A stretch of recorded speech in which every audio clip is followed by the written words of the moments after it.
லூக்காவும் பவுலடியாரும் பரிசுத்த ஆவியானவரும் நமக்கு என்ன போதிக்கிறார்கள் இந்த நாட்களிலே சபையாக இருக்கக்கூடிய ஒவ்வொரு சகோதர சகோதரிக்கும் என்ன போதிக்கிறார்கள் அதை தான் பார்த்து கொண்டு வருகிறோம். கடந்த நிகழ்ச்சியில் என்ன பேசினார் என்று சொல்லி ஒட்டுமொத்தமாக பார்த்தோம். அதன் பின்பதாக ஒரு 7 காரியங்களை நான் உங்களிடத்தில் சொல்லியிருக்கிறேன்.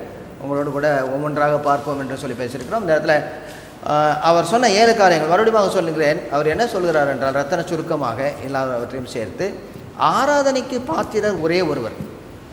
எனவே மனிதர்கள் ஒருவேளை அவர்களை அறியாமல் ஆராதித்தாலும் அவர்கள் இனி கர்த்தரை அறிந்து கொள்ள வேண்டும்.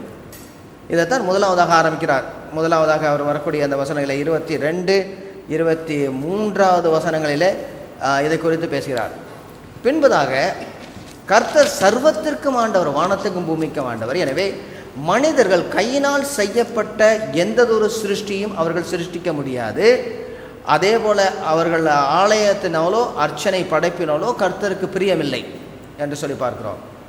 மூன்றாவதாக கர்த்தரால் படைக்கப்பட்ட சிருஷ்டி, எனவே கர்த்தரை ஒருவருமே சிருஷ்டிக்க முடியாது என்று மூன்றாவதாக பார்க்கிறோம். நான்காவதாக மனிதன் கர்த்தரோடு சம்பந்தம் உள்ளவன், அதாவது அவருடைய சந்ததி என்றால் ஏதாவது உயிரற்ற ஒரு பொருள் அவரை பிரதிபலிக்க முடியாது என்று சொல்கிறார்.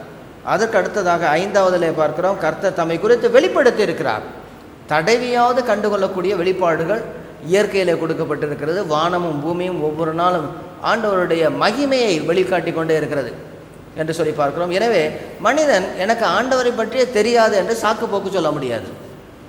அடுத்ததாக 6வதாக நாம் பார்க்கிறோம், கர்த்தர் மனுக்குலத்திற்கு கிருபையான இரட்சகர். இவ்வளவு நாட்களாக ஆண்டவர் பொறுமையாக இருப்பது அவர் தாமதிக்கிறார் என்று சிலர் நினைக்கிற பிரகாரமாக அவர் தம்முடைய வாக்குத்தத்தை குறித்து தாமதமாக இராமல் எல்லாரும் ரட்சிக்கப்பட வேண்டும் என்று சொல்லி அவர் நீட்டிய பொறுமை உள்ளவராக இருக்கிறார். எனவே மனம் திரும்ப வேண்டும், இனிமேல் காலம் செல்லாது. 7வதாக அவர் சொல்கிறார், கர்த்தர் நீதியாய் நியாயம் தீர்ப்பார். நியாய தீர்ப்பு என்று ஒன்று உண்டு.